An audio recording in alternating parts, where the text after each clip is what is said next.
Hi friends, எல்லாருக்கும் வணக்கம். இன்னைக்கு என்ன vlog பார்க்க போறோம்னா, நம்ம இன்னைக்கு ஒரு மட்டன் பிரியாணி, திண்டுக்கல் மட்டன் பிரியாணி எப்படி செய்யறதுன்னு பார்க்கலாம். இது வந்து என்னோட ஸ்டைல செய்யறேங்க. இது எப்படி செய்யறதுன்னு பார்க்கலாம் வாங்க. இதுக்கு தேவையான மசாலா எடுத்து வச்சிருக்கிறேங்க. இதுக்கு என்னென்ன வேணும்னா, பட்டை ஒரு சின்ன இது 1 இன்ச் சைஸ்க்கு ஒரு 2 பட்டை. நான் 2 கிளாஸ் ரைஸ் தாங்க அரிசி தாங்க போடுறேன். சீரக சம்பா அரிசியில செஞ்சாதான் இது நல்லா இருக்கும். இது ஒரு 2 பட்டை. அதே மாதிரி இது பேர் என்னன்னு தெரியல. இது 2 மராட்டி மொக்கன்னு தான் நினைக்கிறேன். இது 2. அப்புறம் லவங்கம் ஒரு 4, ஏலக்காய் ஒரு 3, ஒரு 1/2 ஸ்பூனுக்கு சோம்பு, ஒரு 1/2 ஸ்பூனுக்கு சீரகம், ஒரு 1/2 ஸ்பூனுக்கு மிளகு, 1 ஸ்பூன் தனியா, அப்புறம் ஒரு 3/4 ஸ்பூனுக்கு கசகசா. இந்த கசகசா போடணும். அப்புறம் பிரிஞ்சி இலை, இந்த ஸ்டார் பூ, இது 2 இல்லைங்க. அது இருந்ததுன்னா பிரியாணி இலை 1 போட்டுக்கோங்க. ஸ்டார் இது ஒரு பாதி போடலாம். அது இல்லை, நான் போடல. அவ்வளவுதான். இதுக்கு சின்ன வெங்காயம் தாங்க. சின்ன வெங்காயம் தான் நம்ம கட் பண்ணி வச்சுன்னு இதுக்கு ரொம்ப மசாலா எல்லாம் கிடையாதுங்க. தக்காளி கூட நான் போட மாட்டேன். சில பேர் போடுவாங்க, நான் தக்காளி போடுறது இல்லைங்க. இந்த சின்ன வெங்காயம் ஒரு 15 வெங்காயம் வரைக்கும் எடுத்துக்கிட்டு இது மிக்ஸி போட்டுக்கணும். அப்புறம் உங்ககிட்ட இஞ்சி பூண்டு பேஸ்ட் இருந்ததுன்னா பேஸ்ட் போட்டுக்கோங்க. அப்படி இல்லைன்னா நீ வெங்காயம் அரைக்க சொல்லுவே இஞ்சி பூண்டு போட்டு அரைச்சிக்கோங்க. அவ்வளவுதாங்க. இது இது இது இது பவுடர் பண்ணி வச்சுக்கணும். இது அரைச்சிட்டு உங்களுக்கு காமிக்கிறேன். எண்ணெய் ஊத்திக்கலாம். நான் இப்போ ஒரு 400க்கும் கம்மியா, எப்படி சொல்றது, 1/2 கிலோக்கும் கொஞ்சம் கம்மியாவே போடுறாங்க. ஒரு 350 கிராம் இருக்கும் அரிசி. அவ்வளவுதான் நான் போடுறது. இதுக்கு ஒரு 50 கிராமுக்கு கொஞ்சம் கம்மியாவே எண்ணெய் ஊத்திக்கிறேன். ஒரே ஒரு சின்ன பட்டை, ஒரே ஒரு ஏலக்காய், ஒரு கிராம்பு, ஒரே வெங்காயம்ங்க. ஏன்னா நம்ம வெங்காயம் அரைச்சிதான் ஊத்துறோம். இதுல மசாலாவும் போடுறதுனால நான் ஒண்ணு போட்டுக்கிறேன். நான் மட்டன் 1/2 கிலோ எடுத்திருக்கேன். ஆனா ரைஸ் நான் 1/2 கிலோ போடல. 1/2 கிலோக்கும் கம்மியா தான் போடுறேன். ஒரு 350, 300 இல்ல 350 தான் போடுவேன். இப்போ வெங்காயம் வெங்காயம் போட்டுட்டோம். அடுத்தது நம்ம அரைச்சி வச்சிருக்கோம். சின்ன வெங்காயம் போட்டு அரைச்சா போதும். ஏன்னா நான் கொஞ்சமான குவான்டிட்டி தான் செய்யறேன். 1/2 கிலோக்கு நீங்க 25 வெங்காயம், சின்னது குட்டி வெங்காயம் தான். இதுக்கு குட்டி வெங்காயம் போட்டதாங்க நல்லா இருக்கும்.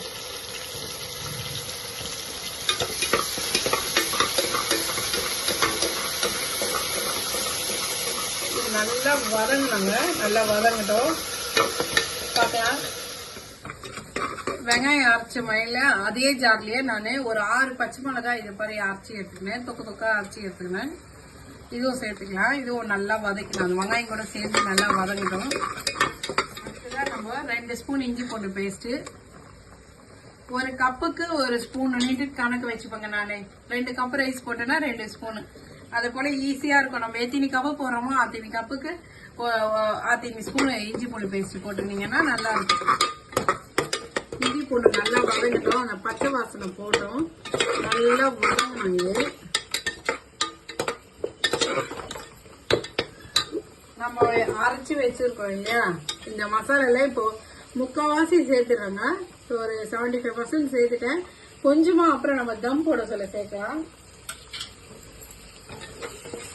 இது எல்லாம் சேர்ந்து நல்லா வதங்கி வரட்டும். இந்த பக்கம் முட்டை வேக வச்சிருக்கிறாங்க. வெந்துன்னு இருக்குது. சும்மா வெள்ளை முட்டை தான் வச்சிருப்பேன். காரம் எல்லாம் போட்டு வறக்கல. சும்மா பிரியாணிக்கு வெள்ளை முட்டை தான் நல்லா இருக்கும்.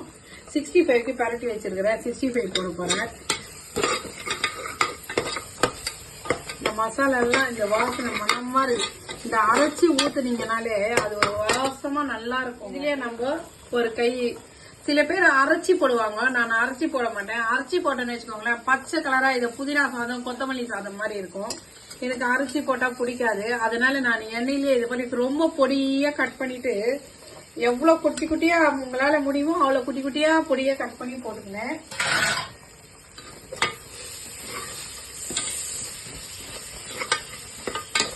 இதுவும் நல்லா வதக்கிக்கோங்க.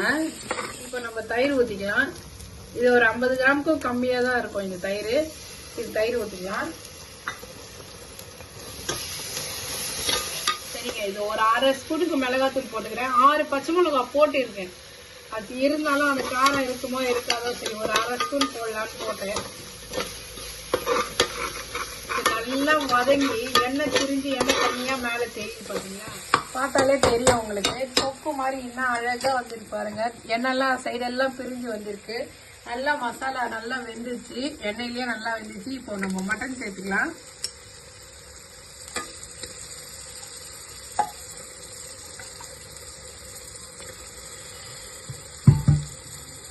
மட்டன் சேர்த்து நல்லா கலந்து விட்டுடலாம்.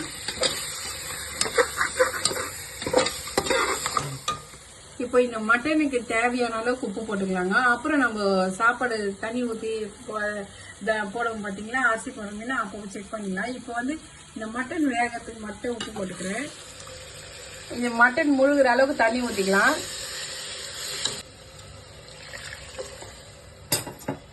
ஒவ்வொரு ஆட்டுக்கறி வந்து ஒரு 3 விசிலே வந்துடும், ஒவ்வொரு ஆட்டுக்கறி வந்து 5 விசில வேகும், சொல்ல முடியாது. இது நான் வாங்கிட்டு இலை ஆடுதாங்க, இது 3 விசில் வச்சாலே போதும்.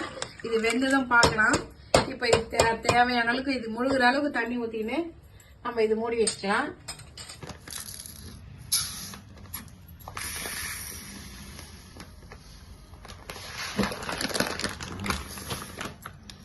நம்ம சிக்கனுக்காண்டி சிக்கன் பிரியாணி செய்யற மாதிரி தான் நம்ம தாளிக்கிறோம் பாத்தீங்களா, எண்ணெய் ஊற்றி தாளிக்கிறோம் பாத்தீங்களா, அப்பவே நம்ம ரைஸ் ஊற வச்சுக்கலாம். இது மட்டன் ஆனதுனால ரைஸ் வந்து இப்பதான் ஊற வைக்கிறோம். அது வேக வைக்கிற நேரம் இது ஊறினா போதும். இது 2-3 வாட்டி கழுவிட்டு தண்ணி ஊற்றி வச்சிடலாம். மட்டன் வேகிற வரைக்கும் இது ஊறினாலே போதும். குட்டி குட்டியா இருக்குங்க, இது சூப்பரா இருக்கு பாருங்க. அரிசி வெந்துச்சா பார்க்கலாங்க. கறி கறந்ததுமே அந்த மசாலா வாசனை அப்படியே தூக்குதுங்க. சூப்பரா வெந்துச்சு. கொஞ்சம் ஒரு 80% வெந்துட்டு இருக்குதுங்க. இந்த தம்ல வச்சோம்னா இன்னும் கொஞ்சம் வந்துடும். நம்ம இதுலயே அழிய வச்சிட்டோம்னா அதுல அப்புறம் பீஸே தெரியாது. இப்போ இதுல ஊத்திக்கலாம். இப்போ நம்ம 2 கப்பு ரைஸ் எடுத்திருக்கோம், அதுக்கு 3 கப்பு தண்ணி ஊத்திக்கணுங்க. ஃபர்ஸ்ட் இந்த கறி எல்லாம் எடுத்து போட்டுக்கலாம்.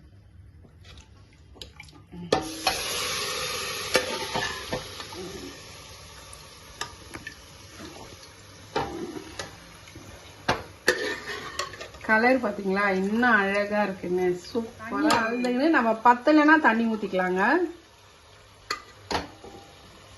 1 கப்பு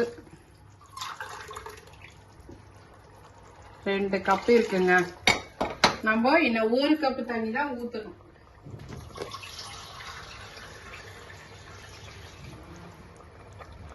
இந்த 1 கப்பு தண்ணி இந்த குக்கர்ல ஊத்தி நம்ம இதை அலசி ஊத்திக்கினாதான் லேடிஸ்க்கே இது ஒரு திருப்தி.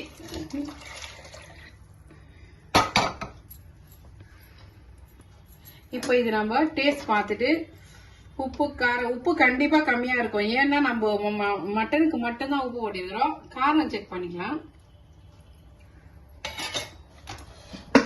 காரம் கரெக்டா இருக்குதுங்க, கரெக்டா இருக்குது காரம். அந்த அரிசிக்கு உப்பு போட்டுக்கலாம். நம்ம கொஞ்சம் தூக்கலா இருக்கிற மாதிரி இருக்கணும், அப்பதான் அது வெந்து வரசல கரெக்டா ஆயிடும். இது நம்ம கொதிச்சதுமே இது மூடி வச்சுக்கலாம். கொதிச்சதுமே நம்ம என்ன பண்ணணும், அரிசி போட்டுக்கணும். தண்ணி நல்லா கொதிக்குது பாருங்க, எண்ணெய்லாம் நல்லா திரிஞ்சு வந்திருக்குது. இது போல இருந்தாலும் நல்லா இருக்கும். இப்ப நம்ம அரிசி போட்டுக்கலாம்.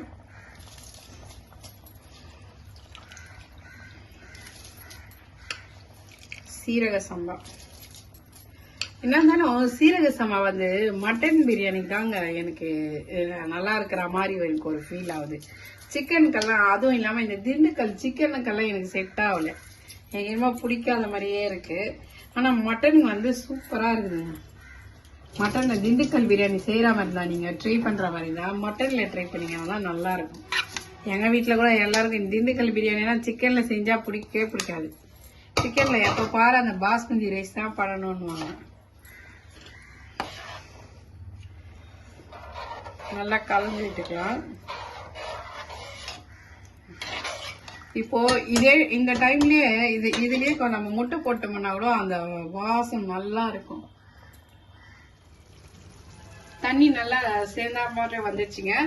இப்ப நம்ம தோசை கல் வச்சுட்டு தம் போட்டுக்கலாம். இப்போ நம்ம கொஞ்சம் பிரியாணி மசாலா எடுத்து வச்சிருந்தோம் இல்லையா, அதை இப்ப போட்டுக்கலாம். போட்டுட்டு கலந்து விட்டுடலாம்.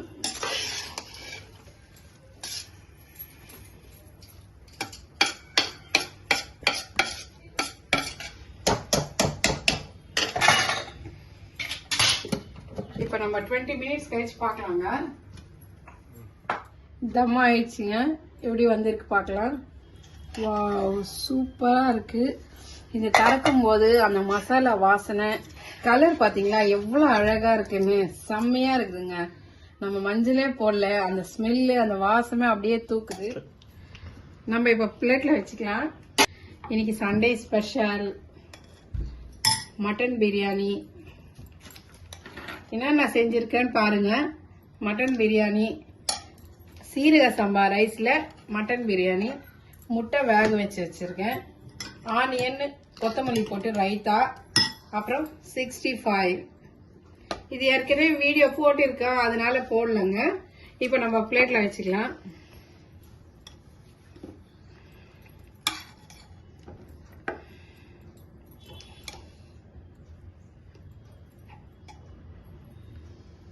நீங்களும் இதே போல செஞ்சு பாருங்க. செஞ்சு பார்த்துட்டு உங்க கமெண்ட்ஸை, வேல்யூபிள் கமெண்ட்ஸை சொல்லுங்க. இந்த வீடியோ உங்களுக்கு பிடிச்சிருந்ததுன்னா லைக் பண்ணுங்க, ஷேர் பண்ணுங்க, கமெண்ட் பண்ணுங்க.